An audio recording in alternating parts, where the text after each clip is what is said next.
Episode number 76, Ironman Cour 70.3 with Torsten. Welcome to the pursuit of the perfect race. I'm Coach Terry Wilson, and with each episode, I bring stories of athletes to you that share their experiences at races in order for you to learn how to have your perfect race. We will hear stories from athletes of all ages, abilities, and races of all distances. So regardless of where you fit in, there's something in it for you. Thanks for spending some time with me today. Now let the pursuit begin.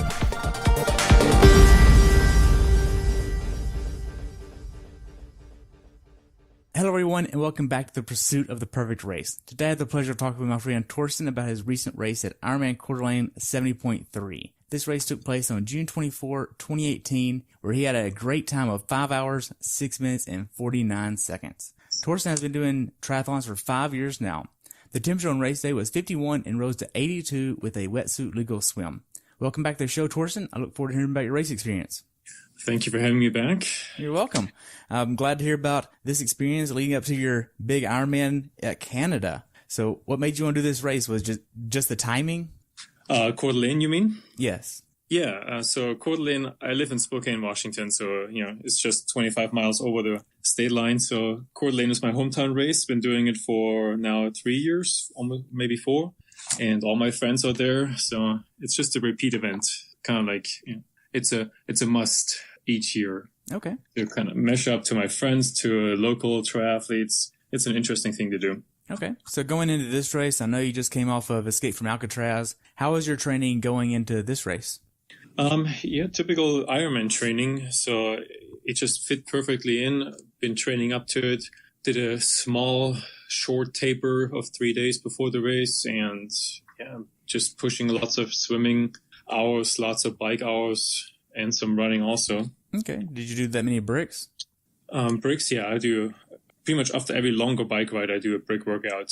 Typically, 2 or 3 hour bike, and then maybe 4 or 5 miles brick, just to get my legs used to the idea of coming up the bike and running. Okay. Now, did you switch your nutrition plan from Escape from Alcatraz going into this race, or did you use the same thing? No, typically for Ironman, at least to have Ironman and also for full Ironman, I do adapt a little bit of a different nutrition plan. Speaking of which, though, everything went out the window on the bike. I think I swallowed too much of the lake water, and I started having stomach cramps probably halfway through the bike course. And just taking a solid bite of food, my stomach would immediately shut off, and I had, gagging reflexes. So pretty much from the bike through the run, I was only able to take in liquids. Wow. So that meant Gatorade and Coke. Man. So no solids at all. Wow. So regards to your training, did you have a certain number of hours that you capped out at before you went into this race? Typically we did cap out at around 16 hours a week. Okay. Now, going into this race, were there any days that you just mentally didn't want to train? Well, I do sometimes have those moments when I'm sitting at my desk at work where I'm like, I don't feel like training today. But typically, no. By the time I get off work and I feel good and I follow my plan. Okay. So what workouts did you do that gave you the confidence to go into Coeur d'Alene prepared? Well, since I live close to Coeur d'Alene, open water swimming is always on my agenda twice a week. So that helps me build the confidence to do the open water swim. And I love biking, so I hit the roads quite often. And, just riding the course ahead of time helps you mentally prepare and also feel fit and feel like that you can can finish the course. And running, I love running. That's my background, so I don't necessarily feel overwhelmed by the running. But yeah, it really helps when you live close to a course and you can ride it and run ahead of time. So it definitely helps. Okay. Now, we already went over your life-work balance in the previous episode at Escape from Alcatraz. So if you're listening now and you want to know more about that, you can go check out that episode. But we're not really going to touch on that here, being that you've already been on the show and we've already talked about that a little bit. So right. Going into this race, what was your mindset? The mindset was to break 5 hours again. So in 2016 and 17, I broke 5 hours. This year, unfortunately, I didn't. So my mindset was very positive. I felt relaxed and pretty confident.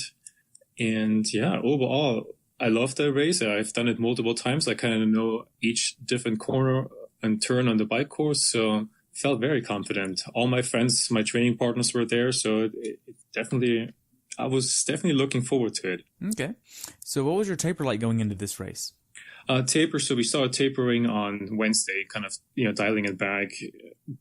Swimming was maybe 1,800 yards, and I only rode the bike twice before the race itself for an hour each, and I ran a 10K and then a couple of times 4 miles. So just really bringing the volume down, but still keeping the intensity up. Okay. Now, when did you start going to the race from where you live? I left my house. So the race started at 6:15. The age group start was at 6:15. I left my house at 3:45 and was in Coeur d'Alene at the transition area around 4:20 in the morning. Okay, so you stayed at your home for this. You didn't even go there. Yeah, I stayed at home. Yeah. Oh, wow. That's nice. Like, wow. I wish I could do that for a race. Yeah, like I said, it's only a 20 mile drive across state lines. So. Wow.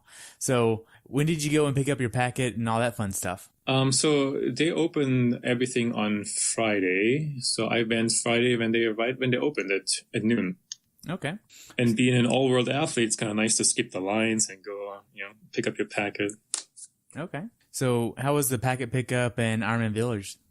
Like I said, I'm an all-world athlete, so it was kind of nice to skip the lines. So I got into the tent right away, and then of course there you have to wait and check your paperwork. But overall, it was a very nice experience.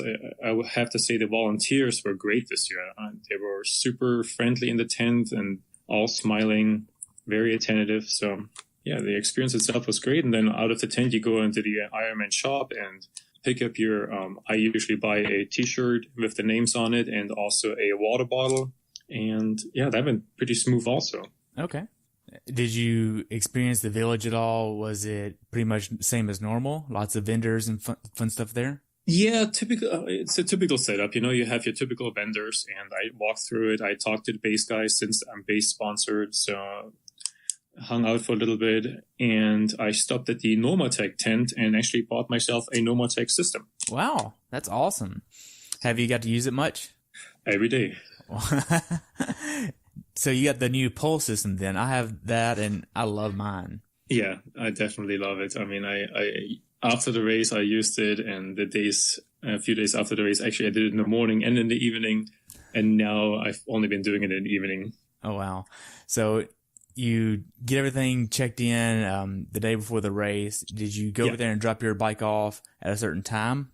Yeah, they opened the bike transition for drop-off, I believe, at 2 in the afternoon until 5 or so. Yeah, I went over there. I did I dropped my bike off. I did an open water swim just the day before and then went back home. So that was all smooth too. I mean, this time around, it seemed like it was a little bit more organized. In years past, it was a little chaotic at times, but this year was all great. The guys at the transition area were super friendly, security guards there, and I felt very confident everything was going to be okay. Okay. So did you have a certain meal that you were wanting to get the night before the race? Typically I stick to something simple like rice and some chicken, and that's what I had, yeah. Okay. And did you want to get in bed at a certain time? Well, you always tell yourself then. But anticipation and nervousness, typically kicks in. I was in bed by 9:30, and I don't think I fell asleep until probably 10:30ish. Okay. Now, you wake up on race day. What's your race day morning ritual look like? Well, I stick to the same ritual all the time. I wake up, I take a shower to kind of, freshen up a little bit. I go downstairs and have a espresso or some coffee, just a small shot so that my system gets going and I'm able to use the restroom before the race. Have some bagel with strawberry jam and some orange juice, get dressed, check my gear again, and then head out of the door. Okay. Now, whenever you get to transition, did you hit a lot of traffic on the way over there?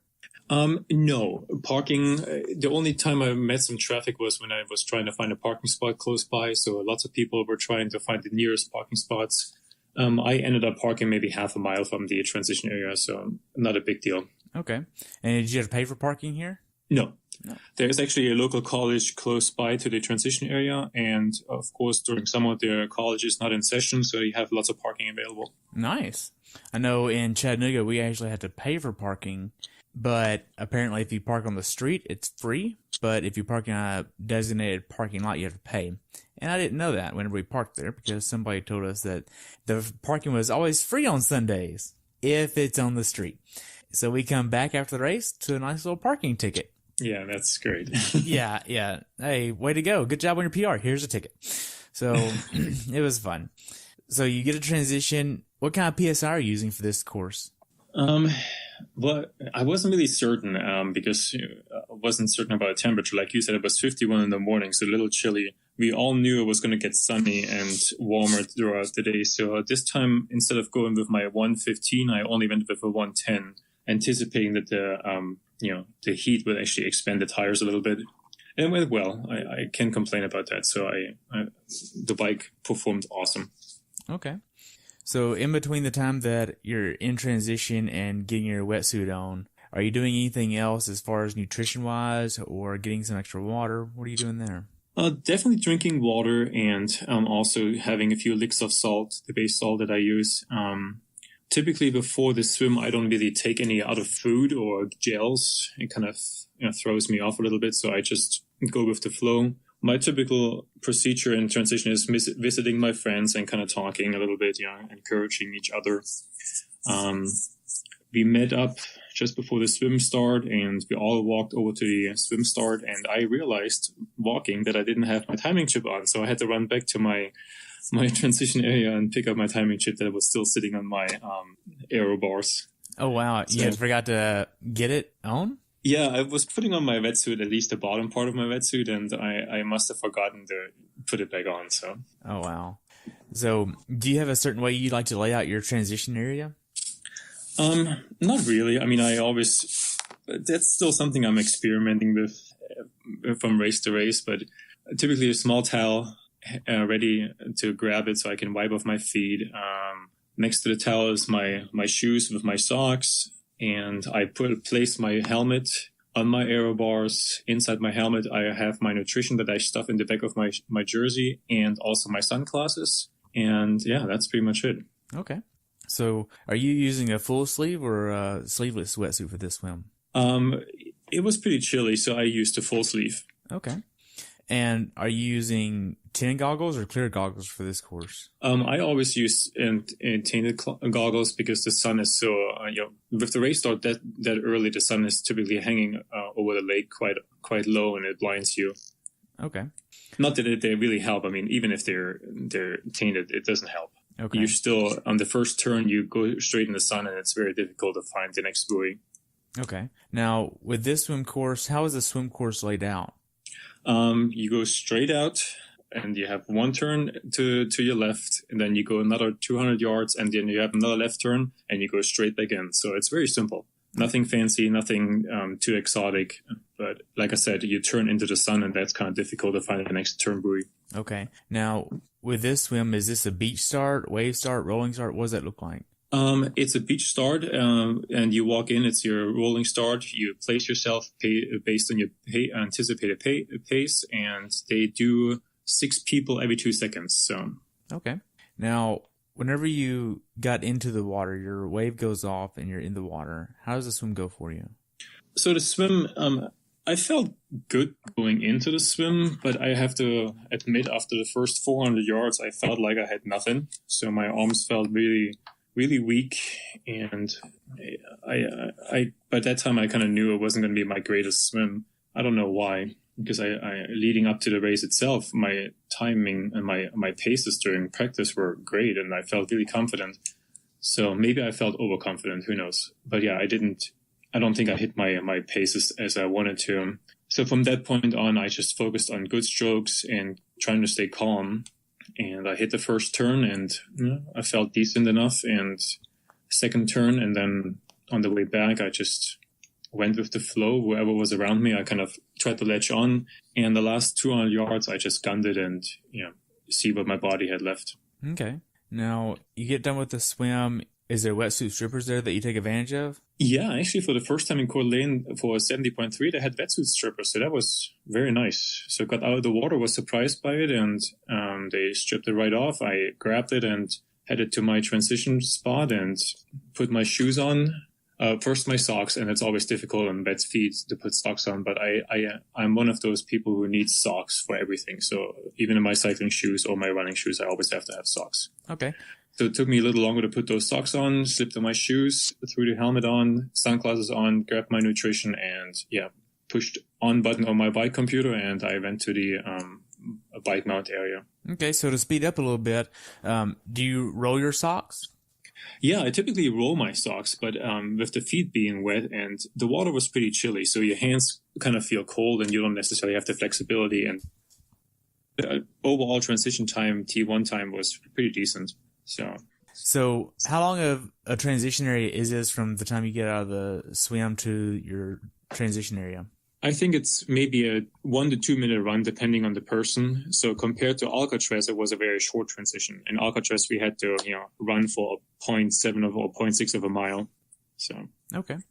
Now you get out on the bike. Do you have a certain way that you wanted to attack this bike ride, as far as pace, cadence, or power, or anything? Yeah, so I talked to my coach quite a bit ahead of time how we want to tackle the bike, because in years past I typically had really high power output in the first few miles and then kind of had to gather myself. So this time around I'm like, okay, I'm going to take it easy coming out of the chute and I'm just going to enjoy it. Yeah, that's easier said than done. Actually, the first mile I was I stuck to my plan. The first mile I kind of got my legs into it and spinning went well. But then as soon as you start hitting other competitors, and I'm a competitive guy, so I'm trying to catch up with people or catch them in general. So my first 10 miles were probably pretty quick, and power was around 240, 250. So went out a little quick, and that's typically how it happens with me. Okay. Now, how are the quality for the roads here? Coeur d'Alene is very good, actually. They do a nice job sweeping the day before the race, so you get all the gravel off the roads, and they did the pothole filling too. And yeah, I was pleasantly surprised, because when I rode the course beforehand, a week out and 2 weeks out, there was lots of gravel, lots of dirt on the shoulder at least, so it makes it difficult. Okay. For the aid stations, how are the aid stations here? The aid stations are, I do think the aid stations are a little bit far apart, but it's a 56 mile bike ride, so it's not a big deal. But they have them nicely spaced on flats, so every time you hit a nice little flat spot, there was an aid station, and guys were great. Mostly, I grabbed one Gatorade, and it was very easy, and yeah, they do a good job. Okay. Now, whenever you're on the bike ride, did you see a lot of people that had flats or mechanical issues? Actually, I did, yes. There were quite a few people who had flat tires. I'm not sure if they're running tubulars or clinchers, so it's very difficult to judge. But yeah, there were quite a few people that had flats and were on the side of the road. They had multiple trucks and also some motorcycles helping people out. So I think you were able to get help within a decent amount of time. Okay. Now, did you see a lot of people that might have been drafting or anything like that? Honestly, no. I mean, I typically ride by myself in the first place. So whenever I'm in a group, I try to get away from it in the first place. And just checking around me, I didn't see people draft. No. Okay. That's good. I'm glad to hear that. Now, as far as the rest of the bike goes, how does the rest of the bike ride go? You mentioned that you had a little bit of issues on the bike. Yeah, so like I said, after 10 miles, I kind of dialed it back for a little bit. I know the course pretty well, so I kind of knew what to expect. There's a significant or two significant hills after about 20 miles. So I attacked those hills with a decent cadence and a nice power output. I felt strong. But like I was saying earlier, yes, I did think I think I swallowed too much water in the lake, so my stomach kind of started cramping and it hurt a little bit. And maybe I started drinking a little bit late into the course and the bike also. So I had issues keeping food down or putting food into my body. So anytime I wanted to take a bite of one of my blocks or even some other solid nutrition bar, it didn't work. I had a gag reflex and I had to stick to just liquid nutrition. Okay. Other than that, in general, the bike was great. I mean, I loved the bike course. The bike time was awesome. the hills are the hills. I mean, you tackle them and you take them, you attack them, and decent downhills on the way coming back. It just always seems like in Coeur d'Alene or in Eastern Washington where I live, you always have headwind. So we had headwind going out. You turn around, you think you have tailwind. No, you pretty much have headwind again. So the wind is always circling around you. Okay. Knowing that this is going to be windy like that, how deep are the wheels that you're using? Well, it wasn't too windy. So, I mean, I'm not saying it was super windy. Maybe the wind was maybe 8-9 miles an hour. So it's not a big deal. And I'm very used to it. I use Flow 60s on both wheels. Okay. Now, the later portion of the bike ride, how hilly is that? Actually, you hit another significant hill just 10 miles out from the finish, and that's about a mile long. So you go that up, and then you go back down, and then you have a bridge that you have to cross. The bridge is a little tricky. There, the roads are kind of iffy. But yeah, once you cross that bridge, it's mostly downhill from there. Okay. Are you doing anything to prepare for the run while you're still on the bike? No, actually I don't. I usually ride I ride the entire bike. I don't really think about the run yet, so I'll push it to the end. And once I'm in transition, then I'll start mentally preparing for the run. Okay. For this bike ride, would you say, in your opinion, being that you've done this so many times, would you say there's value in using an aero helmet? I personally don't use an aero helmet, but other people might find value in it. I really don't. I mean, I used aero helmets for the first couple of years I raced, and every single time I used it, I overheated. So I need ventilation around my head so that I can keep cool. And I mean, all the pros use an aero helmet, so it probably makes sense because there's some decent descents on the course itself. You can probably gain a few seconds, but overall, I mean, it's not necessary in my opinion. Okay. So how did you know how hard to push in the earlier stages of the bike ride where you wouldn't have a deficit on the backside? Just knowing the course. I mean, I rode the course probably leading into the race 4 times. So I know what to expect. And within the first 10 miles, there's a significant hill that you have to climb, go down, and go back up. So you have to kind of push it right from the start. It's not that you can really lay off and say, well, I'm just going to go with it and then push later on.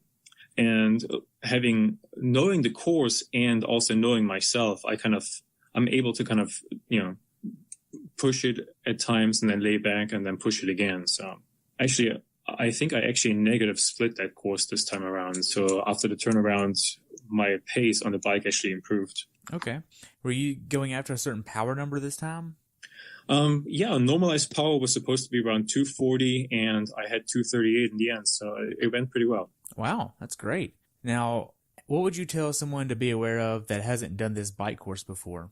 Make sure that you work on hills. I mean, there is significant climbs where you have to go almost in your lowest gear and you have to be prepared for the hills. So if you haven't done hill work, if you expect Coeur d'Alene to be flat, don't expect that. There's definitely hills. Okay.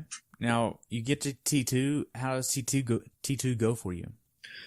So I got off the bike and it went pretty well. My legs weren't too stiff and I wrecked my bike and I took my cycling shoes off, running shoes back on, grabbed my race belt, extra nutrition and my visor and off I went. And as soon as I came off the bike, you can feel it. So the transition is in a park and you could feel the heat.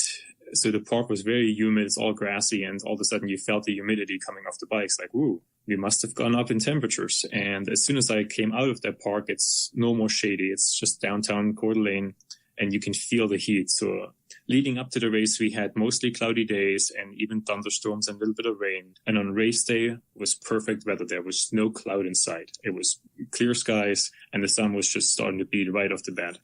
So how did the first few miles go for you? You're going to feel like you're crawling, but you're still running decent pace, as she said. And the first couple miles, I think I tried to hold back because I knew if I take it too fast, it's going to bite me in the end. And I think my first mile, I ran a 7:20, and my second mile, I ran a 7:10. So still going way too fast. And it did bite me in the end too. Okay. So what was your actual strategy for the run portion of the race? Well, my goal was to run around a 7:20 average for the pace, and unfortunately I didn't get it. So in the end I ran a 7:42 because I had nothing left, and I kind of blame it on the nutrition issue. I felt like I was empty. The tank was pretty empty. So just sipping on Gatorade and Coke the entire time didn't really help. Okay. And then I had to use the restroom, the porta potties twice, which I've never used a restroom during a run in my entire running career, not in marathons, not in triathlons. So this was a first for me. And I'm in a one piece, so I have to strip off. That takes a while, especially when you're all wet and sweaty, and then putting that thing back on. So it was a surprise, and it cost me probably 4 minutes. Wow. In total. Now, with the nutrition side of things, whenever you're on the bike, you had to basically make on-the-spot judgment call of what you can do to deviate your previously decided nutrition plan.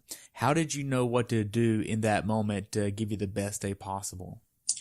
So I kind of know myself a little bit here, and I decided, well, the best thing will be I have to keep up on my electrolytes, on my salts. So I used my base salt, and for electrolytes I had base rocket fuel that worked a little bit, but even then my stomach kind of didn't like it too much. So I diverted back to Gatorade and small sips during the aid stations in the bike. Take it slow. I drank it slow, small sips, and my stomach handled it pretty well. And then, of course, water. I had water on the bike also, so that helped. And so, yeah, like you said, it's a judgment call. What can you do? Do you force yourself to eat and feel terrible and maybe even throw up? Or do you just go with what you have available? And I went with what I had available on the course, and it worked on the bike. It bit me later, I think, on the run. Okay. Now, were you trying to go after a certain number of calories when you made this judgment call, or were you going off of just take as much as you can? What did that look like? Take as much as I can while still feeling comfortable and not feeling like everything is out the window. So my typical goal for the bike course is about 300 to 400 calories per hour. Well, that was not attainable. Even the Gatorade doesn't get you that. I would have had to drink 2 Gatorade bottles, and that's too much for me, and my stomach would have not liked that. So I definitely had a deficit on the bike going into the run, and then it continued on the run also. Okay. So halfway through the run, how was that going for you? Were you still hitting your splits like you wanted to? Well, I would say after the first 5K, it started kind of deteriorating. I felt decent enough, and then after probably 3 miles, I could feel that I had not a whole lot of energy left. My legs felt pretty heavy. I felt like my hamstrings and my glutes weren't firing as they were in practice. So I had a hard time lifting my legs up, which of course kind of messes with your stride and your form. And I mean, you try to overcompensate with the hips and everything. So overall, I think the nutritional issue of not having enough energy kind of put a damper on my overall stride, and then of course ruined my pace a little bit. So instead of negative splitting like I would do in a normal running race, I kind of really I went from a 7:20, 7:10 down to a 7:45. There were a couple miles that were 8:15s, and those might have been the ones when I actually had to use the porta potty because it cost me time using the facilities. Okay. Now, was that any kind of GI distress whenever you had to use the facilities there? Yeah, the first time was definitely GI distress. I had to go, and there was no way I could manage it. So the second time was just, I think all the liquids that I've been taking in all day had to come out too. So a combination of things. Okay. Now, nutrition aside, and on a normal day for you where you're nailing your paces and nailing what you want to nail as far as nutrition and everything, how would you know how hard to push in the earlier stages of the run versus the later stages of the run? Either you go by how you feel, or you follow a pre-described plan. Typically, I go by how I feel and checking my watch quite frequently. So typically, I check my watch every 2 minutes, seeing what my pace is, my instant pace. And then I do the math in my head quite frequently too, and checking myself, what was the time that you wanted to hit for a certain mile, or what do you think you can achieve overall based on what you're doing right now. And if I'm behind, I start pushing. If I'm ahead, I might coast for a little while, but it's difficult. Okay. Now, as far as the support on the course with not necessarily the volunteers or officials, but the actual support on the course with the people that are at the race, how was that? Great. Ironman does a good job, or the organizers do a good job cutting the course so that you have tons of people. So it's a 2-loop course, about 3.5 miles out, 3.5 miles back. And they do a great job. I mean, you run through neighborhoods. There's tons of people out from the neighborhoods, and they're cheering. Along the aid stations, there's tons of people, not just the volunteers, but also fans just kind of gathering around aid stations. So, yeah, support was awesome. Coeur d'Alene is very well known for, supporting Ironman. Unfortunately, they lost the full one, but the half was definitely greatly supported. Good. And I'm very thankful for the people that came out, because their encouragement really, helps you when you have a bad day. Good. It's good to hear that. It seems like that the actual race itself is very welcomed in the community. Yes, definitely is. And there was a bit of an outcry when the city of Coeur d'Alene and Ironman announced that they were taking away the full Ironman. But, it is what it is. Well, why do you think they took that away? Well, personally, I think it was about money, because the city of Coeur d'Alene didn't want to spend those extra $25,000 a year anymore to actually get the race into town. Really? Yeah. And the mayor of Coeur d'Alene, I don't know if he's still the current mayor, apparently argued that the city is not better off with Ironman in town. They're not generating more dollars in sales, which is complete bogus. I mean, if you look at the typical weekend in Coeur d'Alene and the Ironman weekend, they're definitely making more money. On Ironman weekend, you can't get a reservation in a restaurant, and the typical wait is an hour or even more in a restaurant. So just going over there 2 weeks before the race, this time around, you can go in any restaurant any time and you get a spot right away. Just imagine you have 2,000 people participating. Everybody brings their family members, or at least one spouse. So there's tons of people occupying hotels and using local restaurants. But that being said, it is what it is. We still have a 70.3, and that's great. Good. I mean, it makes sense of how to see that. I mean, because I haven't experienced something like that where they take the full away and just have the half, because Coeur d'Alene is one of the really only cities that has both the full and the half previously. So yeah, what they should have done, I think that's the sentiment of the entire community around here. They should have, instead of doing it in opposite months, like in June and August, why can't you do it like Whistler does, and you do the half and the full on the same day? Right. That maybe makes sense. Maybe you limit the amount of participants in both races. Say let's have 1,800 people in the half and maybe 1,500 people in the full, and do it on the same day. Right. I mean, it could still be pulled off, and all the assets would still be used, but some people would just be out there longer. That's pretty much the only real effect. Yeah, exactly. I mean, the only thing that I would even recommend for that is I personally think that there should be 2 transition areas if they do that, because if you have the half and the full in the same transition area, the likelihood of thievery and stealing would be a lot more rampant, because if you're doing the half and you want a computer that somebody's that's doing the full, you have access to it, and they're not going to know it for hours. And even at Ironman Texas, it's very common for that to happen. And I've actually known somebody to get their computer stolen once, and things misplaced other times as well. So it's very common.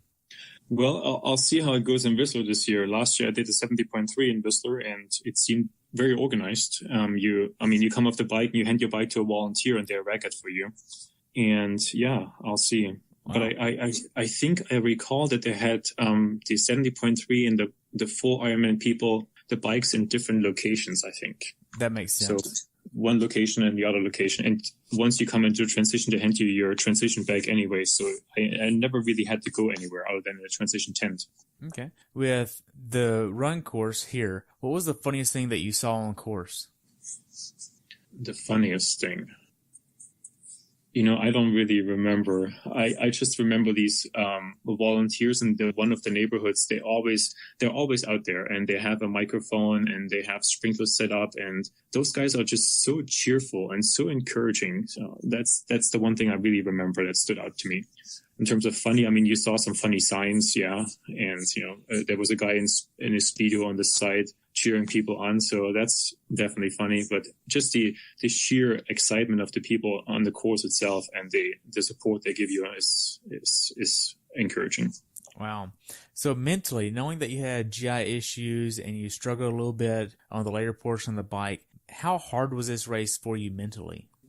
Well, that's the trick. I think that's where you separate the boys from the men in an Ironman race. It's not just a race about cycling and running and swimming. I think the other race is about how you can handle nutrition. And the fifth race is how can you handle it mentally? And I got down on myself halfway through the run. I was disappointed I wasn't hitting my splits like I wanted to. And it's a question of how you can convince yourself to continue. And that's definitely what makes an Ironman, in my opinion. It's the mental aspect of the entire thing. And I convinced myself. I gathered myself. I just told myself, well, it's not going to be a fast one. So you kind of throw your overall goal out the window and you focus on the next goal. So if my goal was under 5 hours, well, the next goal is 5:05. And that's how I maintain my focus. Okay. During the race, you had to allow yourself to adjust your own expectations and give yourself a little bit of grace to say, okay, look, things have happened and I have to adapt to those things that have happened and understand that because those things that happened with nutrition, whatever it may be, I have to lower my expectations during the race. Right. Now, do you think, being that you lowered your expectations, you were able to mentally not be in your head so much? Yeah, it definitely helps. I mean, knowing that I might not break the 5 hours in the first place halfway through the run, it kind of helped me to refocus on something else. Because instead of getting down on myself and, feeling that I'm not accomplishing what I wanted to accomplish, I actually was able to focus on just, find your stride, find your rhythm, and try to keep managing the nutrition somehow. So that was my main focus at that point. I told myself, you will finish. Don't worry about the finishing time. Just focus on what you need to do to actually finish. Okay. Makes sense. Now, whenever you started getting to the final mile or two, which is like what, 8K for the kilometers, or yeah. That's 3, or wow, what is? I'm not good in kilometers, but so you get to the final mile or two. How was that for you?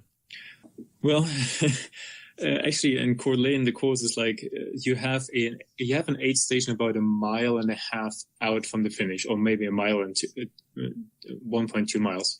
And the last aid station, so I chugged my water, I took another sip of Coke, and you also have a slight uphill going into the park where where it takes you to the Sherman Avenue, which is the finishing line. And that uphill sucked. I mean, don't get me wrong. It's a decent little climb and in the heat. So that's a battle by itself. And I knew once I'm up that hill, it will be mostly downhill and flat from there on out.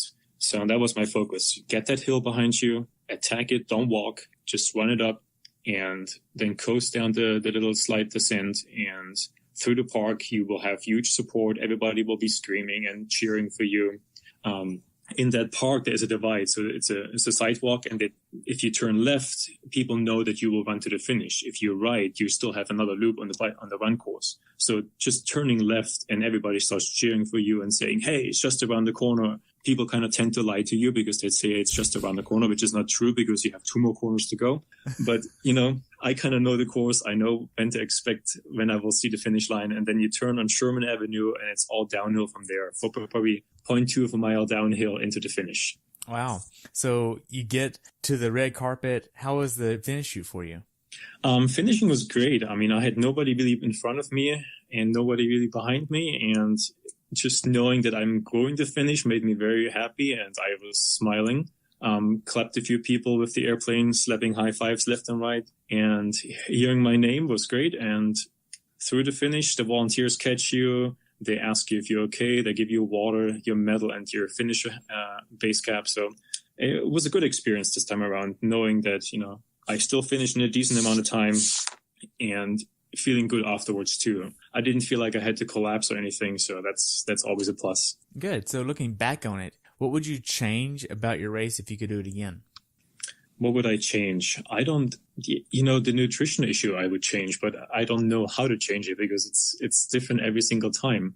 I felt great in St. George with the same strategy that I had. It worked at Alcatraz, so I don't know what went wrong. It must have been something in the water. Okay. And One of the things that I've started to kind of learn is with a lot of races, if you train in one area, for me, example, we have a lot of humidity here in Texas. And if I'm out riding, training in Texas, I'm going to get used to the feedback that my body is giving me in humidity. I'm used to seeing sweat. I'm used to feeling the sweat. I'm used to feeling all of these things, you know. But yet if I go to a race, say in Boulder, crediting Avram with this one, but he was saying that he didn't have that feedback because of low humidity and at altitude, his body wasn't giving him the feedback, the internal things that he's used to feeling, and he didn't realize that he should be drinking more. He didn't realize that he should be drinking more water. He didn't realize that things, because based on his internal feeling of what he's used to or his external feedback, it wasn't the same. So he didn't know how to adjust that. And I feel like whenever people go to different races that they're really not used to, or different environments, whether it be at altitude, low humidity, like if you train in Washington like you, but if you go down to Cozumel in November, that's going to be such a drastic change in environment. You need to know how to adjust that based on, all right, what kind of external factors am I going to be feeling? Am I going to be feeling hot and humid? Am I going to be feeling like this or that? And that might be something to kind of have in the back of your mind of, how am I going to adjust this if I don't get these feedback indicators?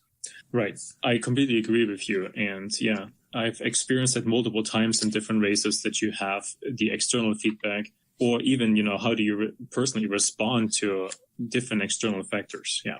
Right. So looking back on it, how well prepared for this race do you think you were? Well, no, it being one of my hometown courses, basically a hometown race, I felt very decently prepared.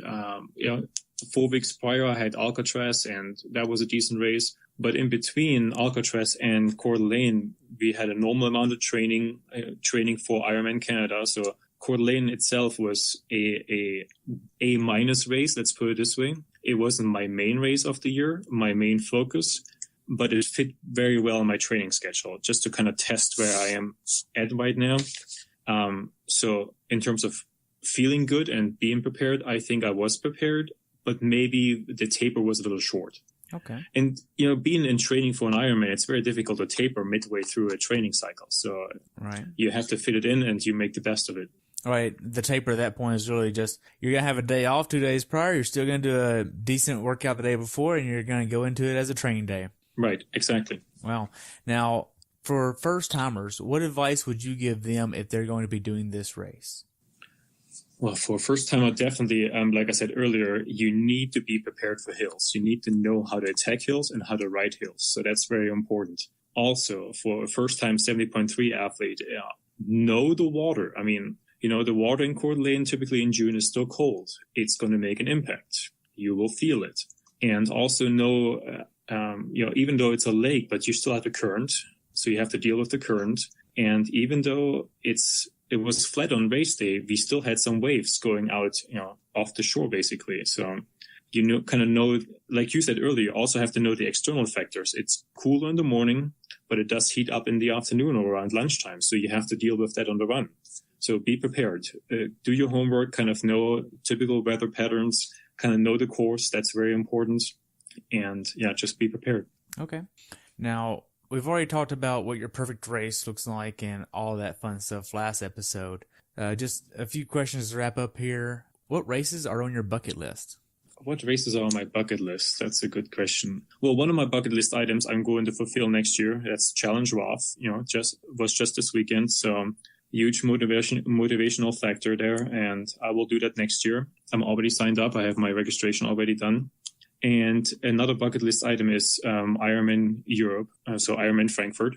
I would like to do that one of these days. And it's always a tricky question. I mean, it changes from year to year. I would definitely like to go back to Australia and do a few races there. Ironman Cairns is kind of like what I would like to do. New Zealand, and even though I didn't attend the award ceremony in Coeur d'Alene, I have a couple of friends who are going down to Worlds in South Africa. So, nice little destination race. That would be fun too. Yeah. I think it really changes from year to year. I'm looking forward to the Worlds for the 70.3 in 2020, which is supposed to be in either Perth, Australia, or somewhere in New Zealand. So that would be great to qualify for that. Do you know if the slot rolled down far enough for you? Yes, it would have. So you could have been going to Worlds. Yes, I could have, but I didn't want to because I have Challenge Rough next year already. That's why I didn't go to the awards. I don't want to be tempted or feel like, I turned it down. Oh, man. Wow. So I know you have Canada and Roth next year. What else do you have? A couple local things. We have a race called Race the River. So it's just a sprint triathlon just before, actually a week. Yeah, the weekend before Ironman Canada. So just a little warm up, basically. Still refreshing myself, and I'm not going to race that. It's just you do the motions. You go in the swim, you do transition on the bike, you bike, transition to the run and run. So just that you still have the feeling of how it feels. I'm contemplating of doing 70.3 Arizona in October down in Tempe, and I'm also going to be doing another Olympic in Priest Lake, which is also in Idaho. That is in the later part of August. I have the Coeur d'Alene crossing where we swim across Coeur d'Alene Lake. That's a 2.4 mile swim, basically an Ironman swim in August. And then I have the Coeur de Fondo in Coeur d'Alene, which is a 118 mile bike ride. Wow. So that should be fun. That is in September. Yes, that will be fun. And that's going to be beautiful up there, right in the middle of fall almost. Yeah. Last year was very nice. The year before was kind of rainy. So, it depends. But it will be awesome. Okay. Well, I already know what your definition of a perfect race is. So to wrap up this episode, I'll ask you something different, and it's always great to hear this. If you could put together the perfect triathlon course for you to include weather conditions on that day, what kind of course would you want to put together? All right. Well, definitely an ocean swim. I love ocean swims. A somewhat flat bike course and a nice run on a trail in a foresty area. That would be my perfect run course. You get to swim in the ocean, so you have double buoyancy. Somewhat flat. I'm not talking flat like Arizona or Florida. Somewhat maybe 2,500, 3,000 feet of elevation. Some rolling hills here and there. And then running on a trail in a shaded area, that would be awesome. Not having to deal with the heat and humidity, just enjoying and actually seeing some beautiful areas, not just, neighborhoods and streets that you always see. So that would be my perfect little race. Wow, that's great. Well, Torsten, I just want to thank you so much for spending some time with me again. I've enjoyed hearing about your race, and I look forward to having you back on after Canada to really learn some more from you. You're just full of all this information, and I really enjoy hearing about it. Well, thank you for having me back on. I really appreciate it. And yes, we will talk again after Canada. Let's see how that goes. Hey, it's going to be a great day for you. I have a feeling about it. I hope so. It will. Awesome. Well, you have a great day, and I'll talk to you soon, okay? Yeah, sounds good. Thank you. Thanks for tuning in today. I hope you were able to learn something from today's episode. If you enjoyed the show, please take a minute to leave a review on iTunes or share it with a friend. Be sure to subscribe so you never miss an episode. If you'd like to see pictures from this athlete's race, learn more about who I am, what I'm doing, or be on the show yourself to share your story, check out my website at CoachTerryWilson.com. Until next time, continue the pursuit.